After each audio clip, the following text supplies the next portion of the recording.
Stay tuned and let's check out this NECA Ultimate Ghostface action figure.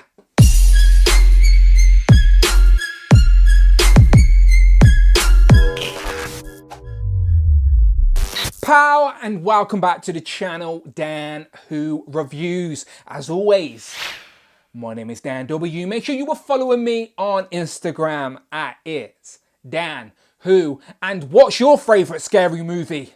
I hope it's the Scream franchise, because today I am taking a look at the NECA Ultimate Ghostface action figure. Now, you know me, anything that's nostalgic, I have to have it represented in plastic form on the shelf. And this is one of the first horror films I remember watching as a kid as it actually came out in the cinema. Came out in like 96, so I was about 8 years old. Have no idea why my parents allowed me to watch this, but I do remember it, and I loved what Scary Movie did with this character design after it. But this is going to be forever iconic costume design now within folklore, up there with Mike Myers and Jason Voorhees and Freddy Krueger. He is definitely amongst that crew now, and I wanted it on the shelf. So my missus doesn't really like me having horror figures in the house, so got to keep this one secret from her. So I'm glad she's not a fan of the channel. But nevertheless, here he is in the box. Very nice black box, very simple with just the white face on the front.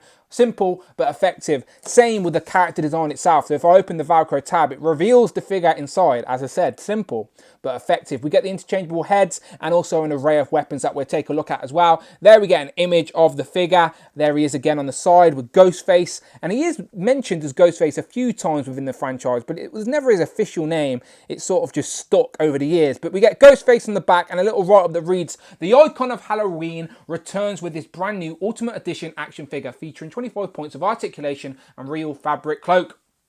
We even get a little glow-in-the-dark mask, which will be interesting to see. But yes, here he is, Ghostface. Let's get him open.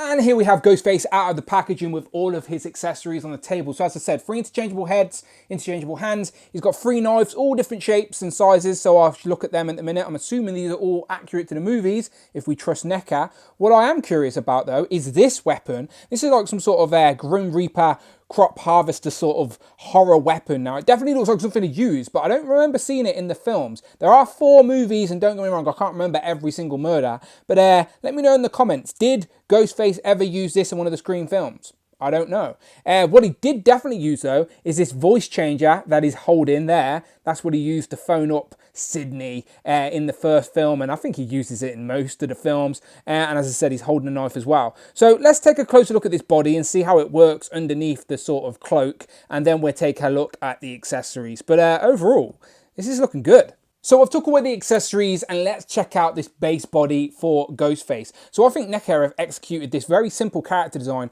really well. So there is a lot of articulation underneath this cloak. So if I move the arms up, you can see as well, the cloak has these dangly pieces like he does in the film, which is a nice touch. And it's all like sort of triangled down there. And it is all one piece. It's like a whole cloak. There's no Velcro or anything like that. It's one solid piece over a base body, and it works really well. So the arms do have a double jointed elbow in there. So as you can see, the shoulders can spin all the way around. Just be careful you don't bunch up the cloth, but they will spin all the way around. So great articulation there. And as I said, double jointed elbows. So he can hold that voice changer all the way up to his face if you wanted to. So there's he's literally touching his mask with both of his hands. So no complaint. You can even do the actual Scream pose where the actual mask is designed off that Scream painting or inspired by that Scream painting. So there you go. You can get him holding his face and screaming. But yeah, great articulation on the arms and on the head. Look at all that movement. It's on a ball joint, so we can look down, he can look up, tilt. So yeah, great motion. And as I said, the cape will come down and we can swap the heads. We'll do that in a second. Moving down to the legs.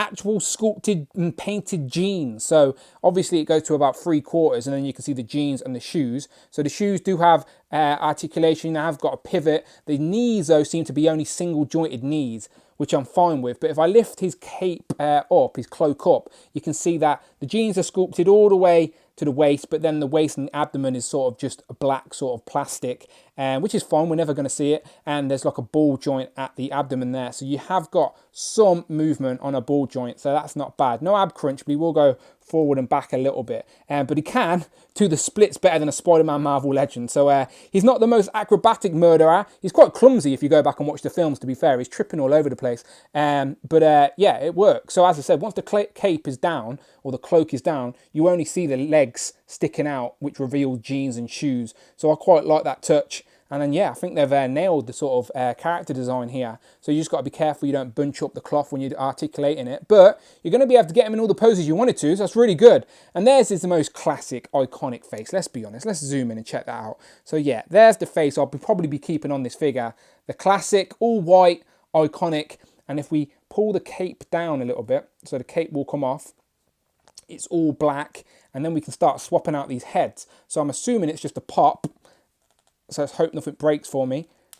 Oh, I heard a snap. Maybe I should do this off camera. No, there we go. So I've just popped it off and it's just on a ball joint. So now let's swap on some of these heads. So the first interchangeable head is the classic white mask, but now he's got splattered blood all over. So when he's attacking his victims, the blood is splashed back onto his mask, and you can see the blood over the eyes and over the mouth there, and they've done that really, really nicely as well. And I should mention, this cloth is like really thick and nice. It's like feels like a good quality sort of texture. So, and you can line up the seam on the head in the middle there, so you get that sort of cape, sort of hooded look. So yeah, first head, blooded sort of mask, and I definitely remember seeing this sort of design in the films. Don't quote me on which one, but it definitely has a scene where the blood is splashed all onto his mask when he's killing somebody. So yeah, that works.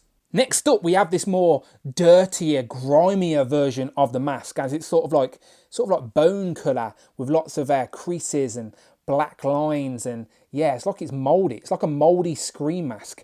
It definitely has more of a sort of horror sort of look to it than the clean of the white mask. But it works. I don't remember seeing it from the film, so I'm not too sure where this design has come from. Again, if you know, educate me in the comments. But it works. It still looks like Scream, just a sort of grittier, grimier version. But yeah, looks good. And the last one is the classic look, but instead of white, it's green. And it's green for a purpose, because if you remember on the back of the packaging, it says glow in the dark mask. So I'm assuming this mask will glow in the dark. So this will definitely freak my girlfriend out if I leave this somewhere in the house. So let's try and see that on camera.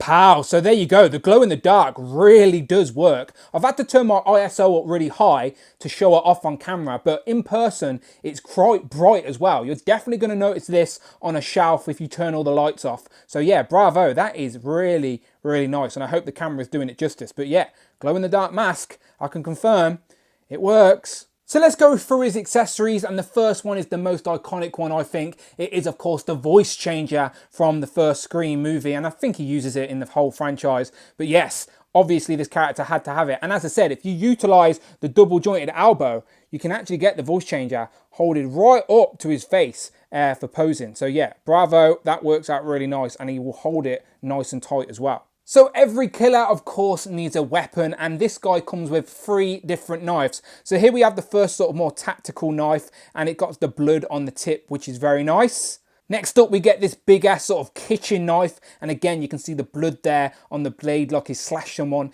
And this last one is a little bit smaller, a little bit more tactical. It's like a dagger, if you will, but again, blood on the tip. So yeah, 3 different knives. Ghostface, of course, comes with a couple of like grip hands. So there is one where it's molded as a tight grip. And as you can see, the knives will fit in there, no problem at all, nice and firm. So now we have Ghostface holding one of his knives, and definitely not going to fall out of there either. And he does have a couple of other hands. And the other hand is more of a tighter grip, so he can hold that smaller sort of knife dagger, if you will. So if you wanted to, you can get him dual wielding. His last weapon, of course, is this Grim Reaper style sort of weapon. And don't get me wrong, it works very nicely with the character design, but I don't ever remember seeing him use it in the film. So if you know where it's from or why it's packed in with him, let me know. But still, works very nicely. So he does have 2 handles on it, but he can only really hold it properly with one hand. So if I take it out, you can see it's like a wooden frame, and then with the sort of blade up there, and he's got 2 handles on it. So he can hold it with his left hand because it's got the grip, but the right hand sort of just has to balance on the second handle. So you can definitely get it to work, but I'm definitely going to prefer posing this guy with his trademark kitchen accessories. So jumping into some comparisons, as I said, I don't have many horror figures, but the ones I do have, he does scale very nicely with. So here we have It the Clown, aka Pennywise, and then we have Sam from Trick or Treat. So yeah, he looks great. If you have other Ultimate NECA figures, he will scale great with them too, I'm sure. Here we have Ghostface compared to the best turtle, which is of course Donatello, both NECA figures. And for absolutely no reason at all other than I just walked past him on the shelf and I thought this would look fun, here we have WWE Elite The Undertaker compared to Ghostface.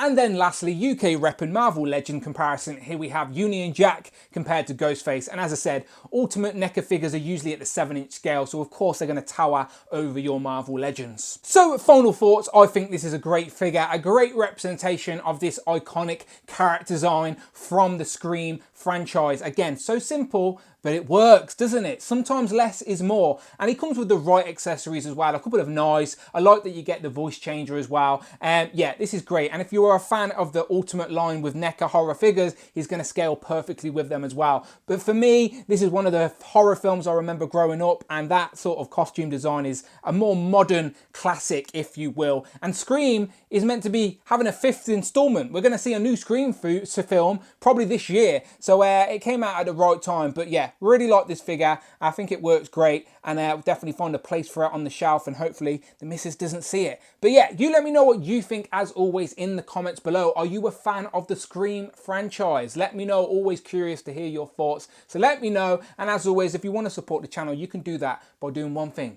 Please, hit that subscribe button. Much appreciated. If you do want to support the channel a little bit more, you can do on Patreon. Much appreciated. Until then, follow me on Instagram at It's Dan Who, and on Twitter at Dan Who Reviews. And as always, I shall see you on the next one.